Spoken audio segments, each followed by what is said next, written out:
This week on Scroll, Victoria Scalick goes to stadium to try Sunday stadium singing. Coming up, Alejandra Perry is in the Ice Center giving us a recap on Elder James McConkie's Tuesday devotional. And up next, Colin Prisbury gives us a rundown of the Teton Dam race.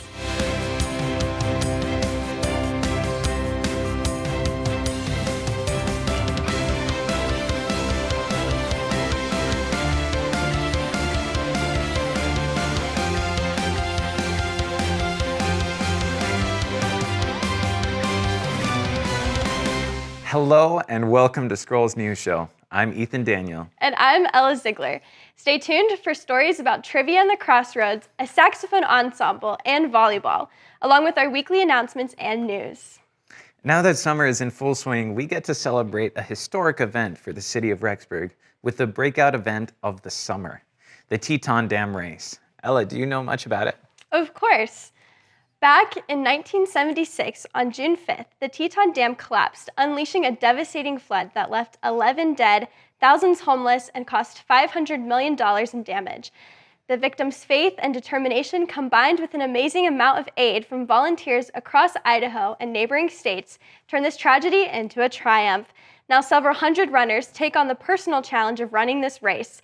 We'll go to reporter Colin Prisbury, who can tell us more. Hey there, I'm here at the Teton Dam race, here to talk to some of the organizers, some of the racers, and even some of the ham radio operators who helped make this whole race happen, and see what it's all about.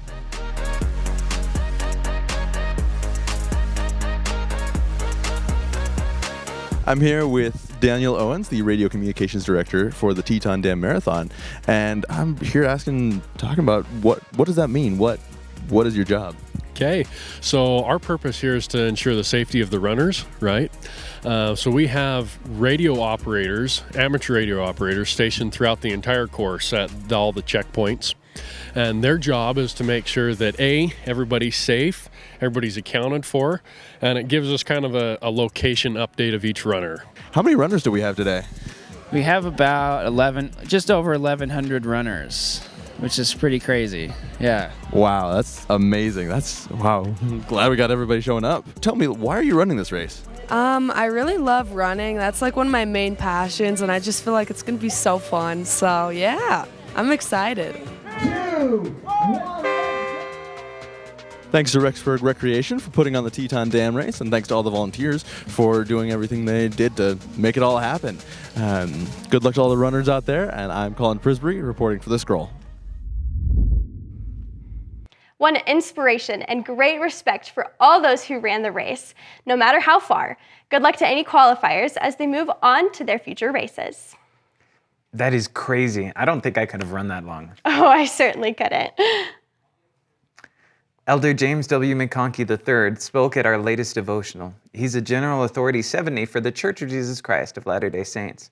Let's go to Alejandra Perry for the details. Today we had a devotional with Elder James W. McConkie and his wife, Sister Laurel McConkie. Sister McConkie talked about how we can grow closer to God and how important it is for us to make sure that we are praying and talking to Him. Elder McConkie talked about the Kirtland dedicatory prayer and how we can find strength through God in the temple to overcome our challenges. He ended by inviting students to visit the temple. Join us for next week for another recap on a wonderful devotional. Go to the temple. What a great call to action. Nothing like an invitation from one of the 70 to get us excited about temple attendance. But speaking about the temple, let's talk about some more temples with church and local news. There are many temple updates this week after the groundbreaking at the Teton River Temple. The Cleveland, Ohio Temple also broke ground, commencing construction after announcing in 2022. The Taylorsville, Utah Temple was dedicated and is now fully operating after a month-long open house where community members were able to tour the temple. Next, if you're planning to leave town, the recent road closures could affect your travel plans. Exit 332 on US Highway 20 will remain closed for the month of June. Instead, use the Main Street exit just north of exit 332 or the Thornton exit just south of exit 332. And it's going to be a hot summer with temperatures predicted to be above normal and precipitation to be below. This contributes to an increased risk of fire. It is important to stay shaded and hydrated in the dry heat and be aware of the potential fire hazard. In church news, President Nelson took to social media to give us an invitation 100 days before his 100th birthday. Instead of receiving gifts, he asked us to remember the parable of the sheep and search for someone who might be feeling lost or alone to celebrate the prophet's big day. Since then, other leaders like President Dallin H. Oaks and President Henry B. Eyring have echoed the prophet's request and invited us to participate as well. Did you see President Nelson's latest post? I did. That was pretty cool. Yeah. Now we have more exciting trivia happening at the Crossroads with Shane Morrill. Today we're going to do another episode of Crossroad Connections. We're actually going to stick with our segment nicknamed Crossroad Corrections. We loved doing church trivia last week so much that we're going to do some BYU-Idaho trivia today. Let's get right into it. What was the first building on BYU-Idaho's campus? The Manwaring Center? I don't know. Rick's building. Is that your final answer? To the I Center. No, I don't know. I'm going to go back to Rick's building. Was it Spory? Correct. That's super good. You're the first one to get it. Second question then. When did the name change happen from Rick's College to BYU-Idaho? 2000? Was it? Is that your final answer? Yeah. You are so close. The name change from to BYU-Idaho was back in, I think the official year it was announced was like 1999 or 2000, but it was changed in 2001. Was it 2006? Is that your final answer? Not anymore. Made me unconfident. Let's go 2004. 2004. You're 3 years off. It's 2001. What is BYU-Idaho's mission statement? It has to be something, not generic, but like, oh. Yeah. Be prepared. It's like something about making disciples. Yeah. Is that? It has something to do with like making disciples. That's exactly what it is. Wow, you're 3 for 3. That was so good. No, it's not a joke. All right, thanks for joining us today, everyone. That was lots of fun. Surprisingly, a lot of people knew the answers to those questions. Super cool to see that these students know things about our school. If you want to read articles about BYU-I, go to byuiscroll.org, and you can learn everything there is to learn about BYU-I. So thanks, everyone. Bye. Thanks, Shane. I love hearing everyone's different answers, right or wrong. Next, more going on at BYU-I. Ella, did you know the music department hosts a bunch of events and they're free? Yeah, in fact, just this week, there was an organ recital and a saxophone ensemble. So let's go to reporter Liberty Gonzalez, who will tell us how the saxophone ensemble went. Here in the Snow Building, you never know what kind of talented people you're going to run into. And today, on Tuesday, June 4th at 7:30 p.m., we're here at the Snow Building Recital Hall to listen to a saxophone ensemble put on by students.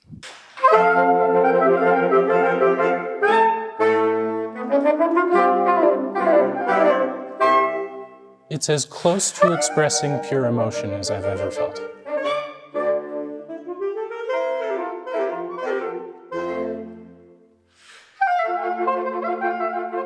I was a little bit nervous, mainly because I was a part of a lot of different ensembles here for the event tonight, but once I actually got on stage, I was just excited to perform.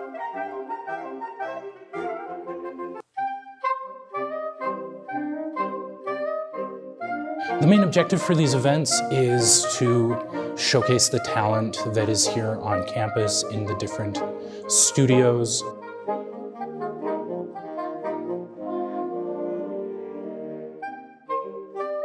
And to give the students a chance to perform in front of an audience. As weird as it sounds, that does not come naturally. So every chance you have to perform in front of people is a great blessing to us.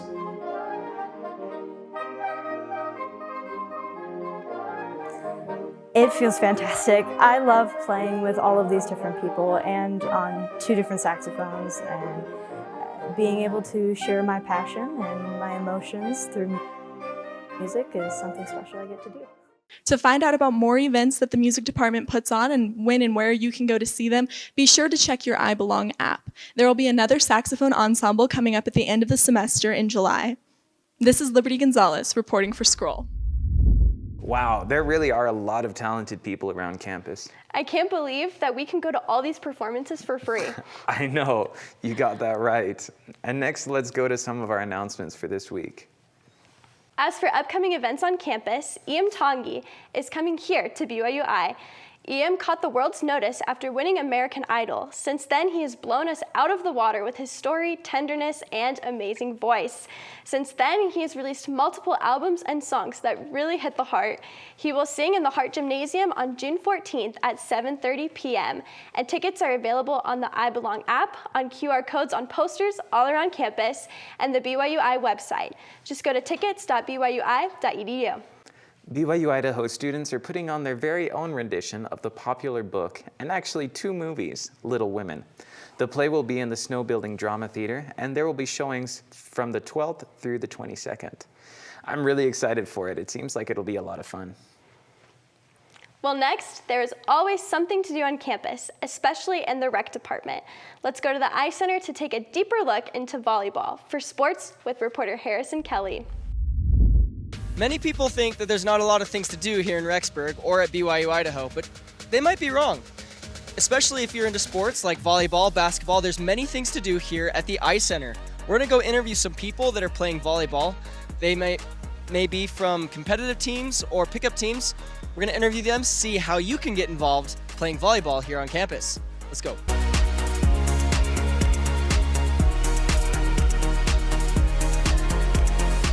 Hey guys, we're here with Ivan at the I Center, and tell me, why are you here playing volleyball tonight? Okay, so I'm here right now with my team that's behind me. Good looking group of guys, the volleyballers. Yeah, good name. Anyways, so basically they're just a group of friends. They've been a team, but I kind of was like, dude, I need to be on a volleyball team. And they were just like, look at this Ivan kid, we'll pick him. So I was like, sick. Wow, so this is a competitive team you're on. Yeah, they've been like together. They've been playing volleyball. Some of them play volleyball in like high school and stuff. I played a little bit in high school, but yeah, I mean, we're pretty competitive, but also with that BYU-I environment, we like to keep it, spiritual and well-rounded around friendship. So, hey guys, we're here with Tyler, and he's actually preparing for a playoff game with his volleyball team here at the I Center, which is starting here in just a few minutes. Is that right? Oh yeah, 7:45. Wow. So how did you get involved with this competitive team?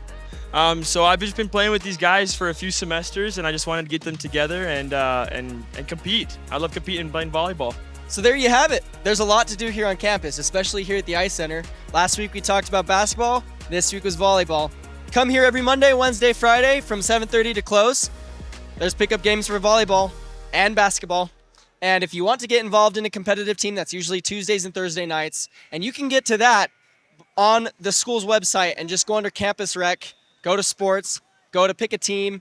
It's pretty simple. So there's a lot of things to get involved here at BYU-Idaho. Until then, I hope to see you at the I Center. I'm Harrison Kelly with Scroll Broadcast. Thanks, Harrison. I could feel the energy from here. Every Sunday, students gather together underneath the stadium. Victoria Skalak joined them to try something new. Maybe you can hear it in the background a little bit. But there are a lot of people behind me in the stadium right now. And that is because today I'm trying stadium singing. My voice might be not as well as the other people, but that's okay because I'm trying out new things, just as you should. Stadium singing happens every single Sunday night. It starts at 8 for Spanish and at 8:45 for English. And it's pretty much just singing hymns and feeling the spirit and coming together with the community. What could be better on a Sunday night? So come join me as I try stadium singing.